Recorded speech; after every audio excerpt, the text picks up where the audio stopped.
Kitab Lukas.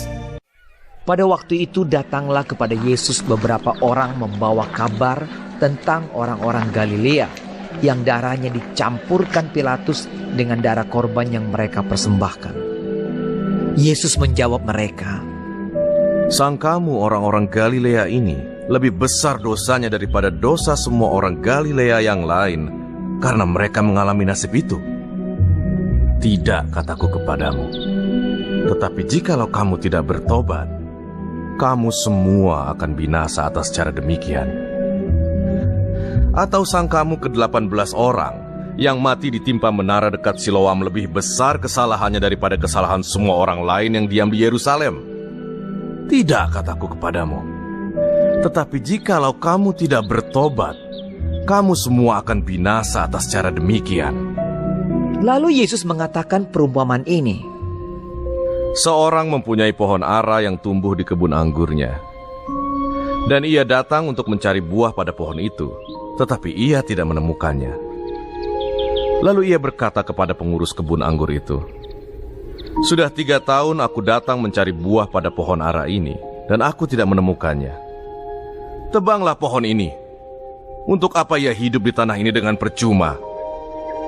Jawab orang itu, "Tuan, biarkanlah dia tumbuh tahun ini lagi.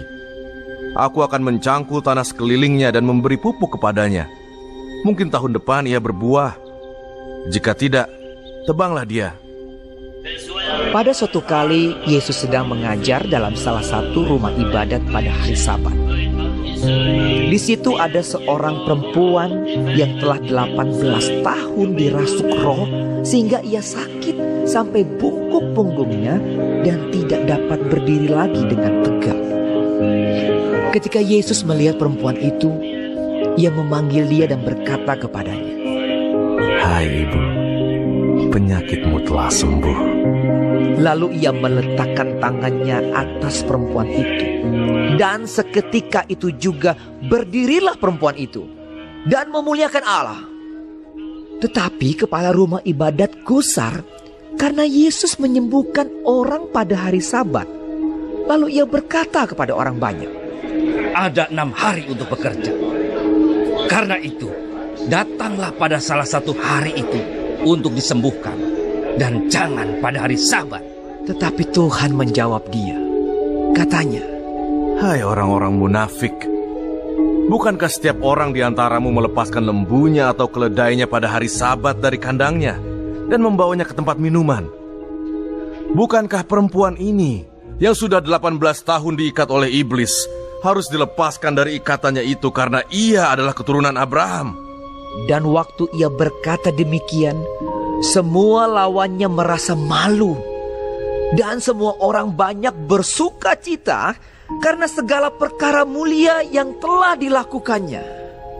Maka kata Yesus, "Seumpama apakah hal kerajaan Allah? Dan dengan apakah aku akan mengumpamakannya? Ia seumpama biji sesawi yang diambil dan ditaburkan orang di kebunnya. Biji itu tumbuh dan menjadi pohon, dan burung-burung di udara bersarang pada cabang-cabangnya." Dan ia berkata lagi, "Dengan apakah aku akan mengumpamakan kerajaan Allah? Ia seumpama ragi yang diambil seorang perempuan dan diadukan ke dalam tepung terigu 3 sukat sampai kamir seluruhnya." Kemudian Yesus berjalan keliling dari kota ke kota dan dari desa ke desa sambil mengajar dan meneruskan perjalanannya ke Yerusalem. Dan ada seorang yang berkata kepadanya, "Tuhan, sedikit sajakah orang yang diselamatkan?" Jawab Yesus kepada orang-orang di situ, "Berjuanglah untuk masuk melalui pintu yang sesak itu. Sebab aku berkata kepadamu, banyak orang akan berusaha untuk masuk, tetapi tidak akan dapat. Jika tuan rumah telah bangkit dan telah menutup pintu, kamu akan berdiri di luar dan mengetok-ngetok pintu sambil berkata, 'Tuan, bukakanlah kami pintu.' Dan ia akan menjawab dan berkata kepadamu, 'Aku tidak tahu dari mana kamu datang.' Maka kamu akan berkata, 'Kami telah makan dan minum di hadapanmu, dan engkau telah mengajar di jalan-jalan kota kami.' Tetapi ia akan berkata kepadamu, Aku tidak tahu dari mana kamu datang. Enyahlah dari hadapanku, hai kamu sekalian yang melakukan kejahatan. Di sanalah akan terdapat ratap dan kertak gigi.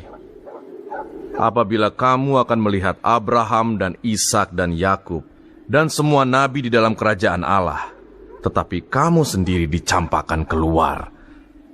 Dan orang akan datang dari timur dan barat, dan dari utara dan selatan, dan mereka akan duduk makan di dalam kerajaan Allah.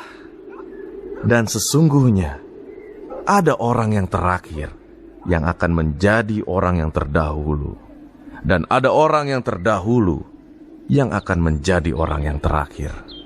Pada waktu itu datanglah beberapa orang Farisi dan berkata kepada Yesus, Pergilah, tinggalkanlah tempat ini, karena Herodes hendak membunuh engkau.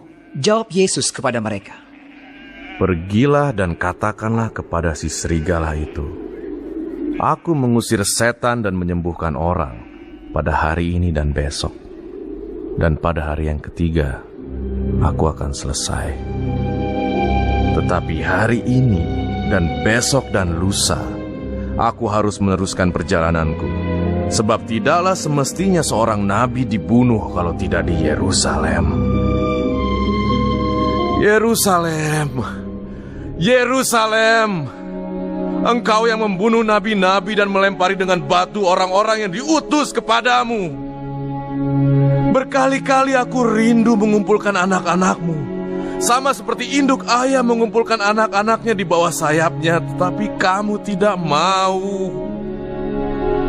Sesungguhnya, rumahmu ini akan ditinggalkan dan menjadi sunyi. Tetapi aku berkata kepadamu, kamu tidak akan melihat aku lagi hingga pada saat kamu berkata, Diberkatilah dia yang datang dalam nama Tuhan.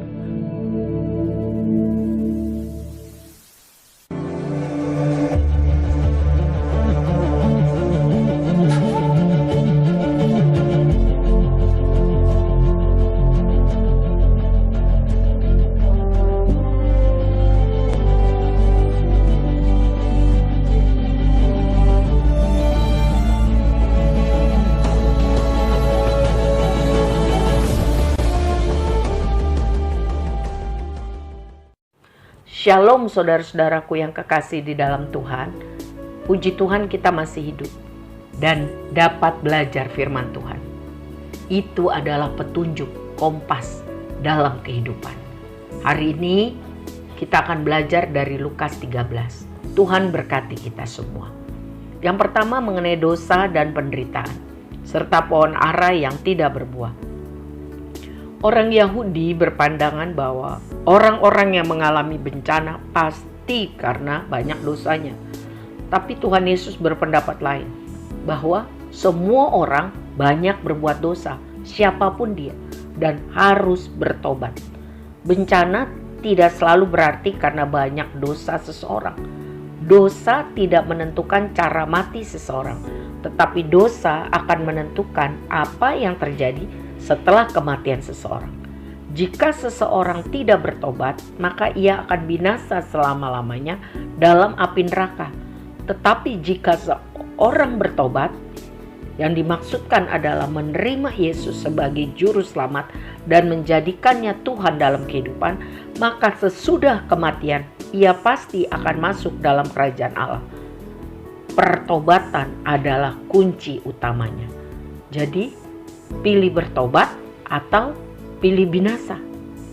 Selama masih hidup, berarti masih ada kesempatan yang Tuhan berikan untuk kita bertobat. Seperti perumpamaan pohon ara yang tidak menghasilkan buah apapun, direncanakan akan ditebang. Jadi jika Tuhan masih memberikan kita kesempatan, jangan tunda-tunda lagi, bertobatlah. Kita tidak tahu batas akhir kehidupan kita.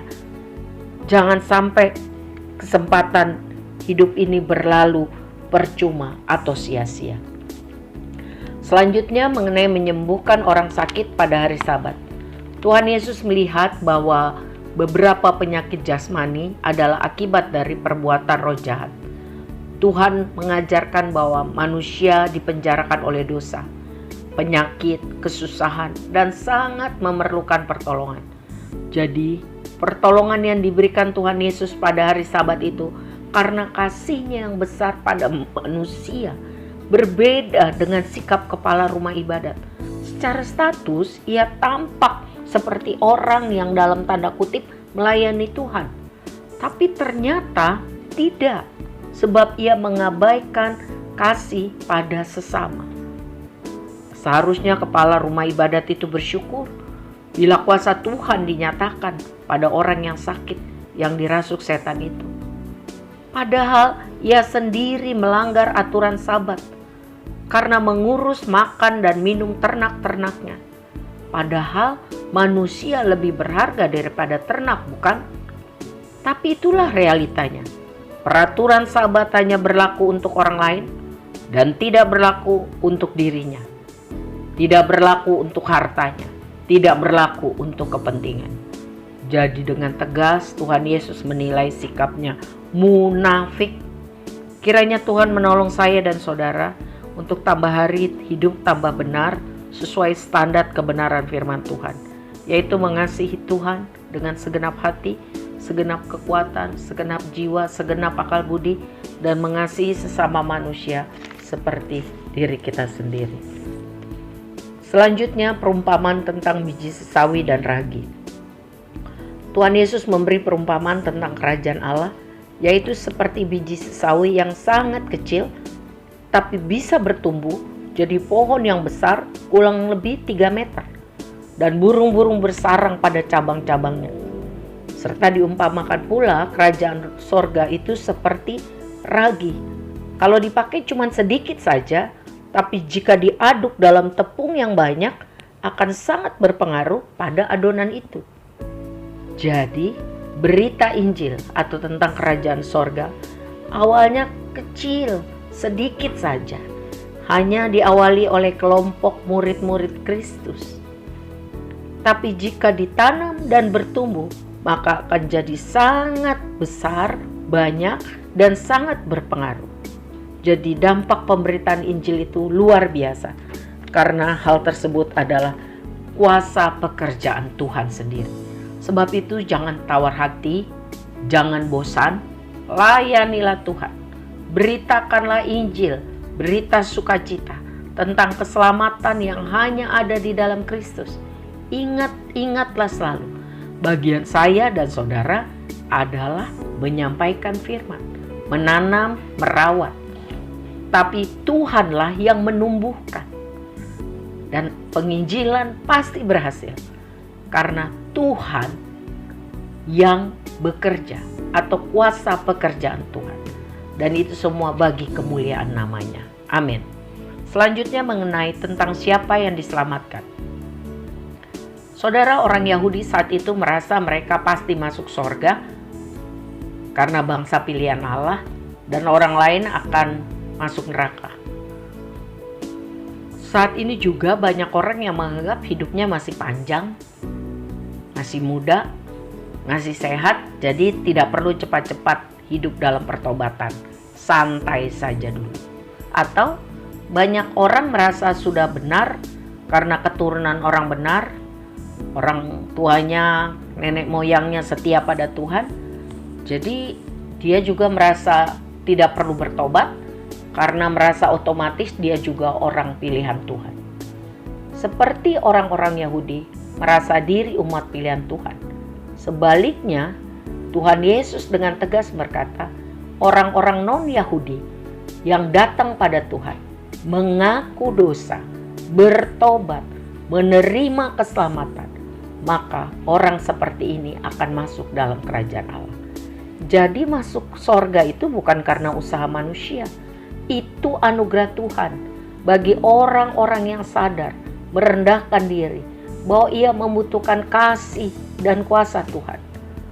Jadi berjuanglah untuk masuk melalui pintu yang sesak itu, yang tercatat pada ayat 24, berarti menerima dan mengenal Kristus secara pribadi dan benar. Itu harus terbukti dalam sikap hidup yang benar tiap hari. Dan itu tidak mudah. Harus berjuang, terus hidup dalam pertobatan.